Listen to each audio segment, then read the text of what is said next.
తాకట్టులో ఉన్న బంగారాన్ని విడిపించి ఆ రోజున్న మార్కెట్ ధర కట్టి మిగిలిన డబ్బును మీకు అందిస్తుంది కొమ్మూరి గోల్డ్. నమస్తే, నేను ముఖేష్. ఈరోజు మనతో పాటు ఉన్నారు వేదిక ఆస్ట్రాలజర్ సురేష్ బాబు గారు. ముఖ్యంగా ఈ నెలలో 2 త్రయోదశులు అయితే రాబోతున్నాయి. ఒకటి జూన్ 13, 2 జూన్ 27వ తేదీన శని త్రయోదశి అయితే రాబోతుంది. ఈ శని త్రయోదశిలో ముఖ్యంగా ఏ పరిహారం చేయాలి? చాలామంది శని మమ్మల్ని ఇబ్బంది పెడుతున్నారు, శని బాధలతో మేము బాధపడుతున్నాం అనుకునేవారు ఎటువంటి పరిహారం చేస్తే దాని నుండి బయటపడతారనే అంశం గురించి మనతో పాటు తెలపడానికి సురేష్ బాబు గారు అయితే ఉన్నారు, వేదిక ఆస్ట్రాలజర్. నమస్కారం సార్. నమస్కారం అండి ముఖేష్ గారు. ఈ నెలలో 2 త్రయోదశులు అయితే రాబోతున్నాయి. ఒకటి 13వ తారీఖు, 2 27వ తారీఖు. ముఖ్యంగా శని త్రయోదశి రోజున ఏ పరిహారం చేయాలి? ముఖ్యంగా శనిని ఎలా ఆరాధించాలంటారు? ఇది చాలా ముఖ్యమైన సంఘటన అండి. అంటే నేను లాస్ట్ ఇయర్ దాదాపు 5-6 మంత్స్ అసలు శని త్రయోదశే లేదు. ఓకే. ఆ హోల్ ఇయర్లో ఒక 4-5 నెలలు శని త్రయోదశే లేదు. నేను కొన్ని పరిహారాలు అవి పూజలు చేపిస్తున్నప్పుడు శని త్రయోదశి వచ్చినప్పుడు ఎక్కువగా శనికి సంబంధించిన తైలాభిషేకం చేసుకోవటం, శనికి పాశుపత అభిషేకం చేసుకోవటం, శనికి సంపూర్ణ శాంతి పూజలు ఎక్కువగా చేపిస్తూ ఉంటాను. ఎవరెవరికి చేపిస్తూ ఉంటాను? ఏలినాటి శని ఉన్న వాళ్ళకి, అర్ధాష్టమ శని ఉన్న వాళ్ళకి, అష్టమ శని ఉన్న రాశుల వాళ్ళకి ఎక్కువగా చేపిస్తూ ఉంటాను. ఆ టైంలో ఒక 5 మంత్స్ ఏమో అసలు శని త్రయోదశి లేదు. కానీ ఈసారి మీరు ఇందాక చెప్పిన విధంగా ఈ జూన్ మాసంలో 2 శని త్రయోదశులు వస్తున్నాయి. ఇది ఇందాక చెప్పిన రాశులు ఎవరైతే ఏలినాటి శని, అర్ధాష్టమ శని, అష్టమ శని రాశిలో ఉన్న వాళ్ళకు ఈ చాలా ముఖ్యంగా ఈ అవకాశాన్ని, అంటే టైం సెన్స్ అంటారు, ఏది చేసినా టైం సెన్స్లో చేసుకోవాలి. మన అన్ని సీజన్లో బిజినెస్ స్టార్ట్ చేసామనుకోండి, బిజినెస్ ఏమైనా వర్కౌట్ అవుతుంది? అసలు కాదు. ఈ సీజన్ వచ్చేటప్పటికి ఈ డబ్బులన్నీ ఖర్చు అయిపోతుంది, మనకి చివరికి మిగిలేదు ఏమన్నా సీజన్కి బిజినెస్ క్లోజ్ చేసుకుంటారు. అందుకని జ్యోతిష శాస్త్రం యొక్క ముఖ్యమైన ఉద్దేశం ఏంటంటేనండి, ఇన్ని వేద మంత్రాలు, ఇన్ని స్తోత్రాలు ఇవన్నీ ఉన్నాయి కదా, ఏది ఎప్పుడు వాడాలని డిసైడ్ చేసేది జ్యోతిష శాస్త్రం. అందుకని పంచాంగ రాసేది జ్యోతిష పండితులే కదా. ఆ తర్వాత ఏ పండుగని ఎప్పుడు సెలబ్రేట్ చేసుకోవాలి, ఏది అధిక మాసం, ఏది శూన్య మాసం అంతా చేసేది జ్యోతిష్కులు. అలానే ఈ టైంలో జ్యోతిష పండితులు ఈ క్యాలెండర్లో 2 శని త్రయోదశులు వచ్చినాయి. ఎవరెవరికి ఇంపార్టెంట్ అంటే, ఫస్ట్ సింహరాశి వాళ్ళకి మోస్ట్ ఇంపార్టెంట్, ధనుసు రాశి వాళ్ళకి మోస్ట్ ఇంపార్టెంట్, వీటితో పాటు మీన రాశి వాళ్ళకి ఇంకా ఇంకా ఇంకా ఇంపార్టెంట్. మీనరాశి పక్కన ఉన్న కుంభరాశి, దాని తర్వాత ఉన్న మేషరాశి వాళ్ళకి, ఈ 5 రాశుల వాళ్ళకి ఇది చాలా చాలా ముఖ్యమని గమనించుకోవాలి. ఏం పరిహారం చేయాలి? సో ఈ రాశుల వారికి 4 ముఖ్య సూచనండి. ఫస్ట్ అనుకున్న పని ఈ రోజు కావద్దు అనుకుంటే 2-3 రోజుల తర్వాత అవుతుంది. 3 నెలల్లో అయ్యే పని 6 నెలలు 7 నెలలు అవుతుంది. ఇది టైంలని ఎక్కువగా పెట్టుకోవాలంటే టైం లేట్గా అవుతుంది ప్రతి పని. అంటే శని చర అంటే స్లోగా మూవ్ అవుతుందని. రెండోది, వీళ్ళకి రాంగ్ కమిట్మెంట్లు ఇస్తూ ఉంటారు. ఈ రోజు అయిపోయింది పని అంటారు, వాళ్ళు అడ్రస్ ఉండరు. ఇది రెండో ప్రాబ్లం.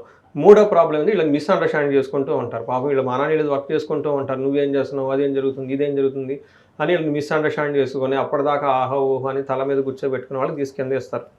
అది వీళ్ళు తట్టుకోలేక ఇబ్బంది పడిపోతూ ఉంటారు.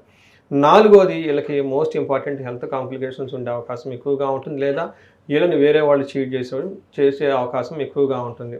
పదను కోల్పోతూ ఉంటారు. ఈ యొక్క శని బాధలు విపరీతంగా ఉంటాయి. ఏదో ఒక ప్రాబ్లం వీళ్ళని ఎప్పుడు బాధ పెడుతూనే ఉంటుంది. ఇలా శని బాధలతో ఉన్న ఈ రాశుల వారు ఈ శనివారాలు 13వ తారీఖు, 27వ తారీఖు చక్కగా సద్వినియోగం చేసుకోవాలి. ఏ విధంగా సద్వినియోగం చేసుకోవాలి? రూల్ నెంబర్ 1, శనివారం రోజున రావి చెట్టు తిరిగి చుట్టూ ప్రదక్షిణం చేసి రావి చెట్టుకి పూజ చేస్తే ఇంట్లో లక్ష్మీదేవి వస్తుందని మనకు చెప్తూ ఉంటారు. అందుకని చెప్పి ఫస్ట్ ప్రయారిటీ చాలా సింపుల్, ఈజీ, డబ్బులు కూడా ఖర్చు పెట్టడం అవసరం లేదు, కన్సల్టేషన్ ఫీజు మామూలుగా అయితే తీసుకునే అవసరం లేదు ఈ పరిహారాలకు. అది చేసుకోవడం ఫస్ట్ అండి. నెంబర్ 2, వీళ్ళకి శని గ్రహం, నవగ్రహాలు చుట్టూ శని గ్రహం ఉంటుందండి. అక్కడ ఓం శం శనిశ్చరాయ నమః అని ఈ మంత్రాన్ని జపిస్తూ ఉంటే ఎంత ఎక్కువ సార్లు 108 సార్లు, ఎన్ని సార్లు జపం చేస్తూ ఉంటే బాగుంటుంది.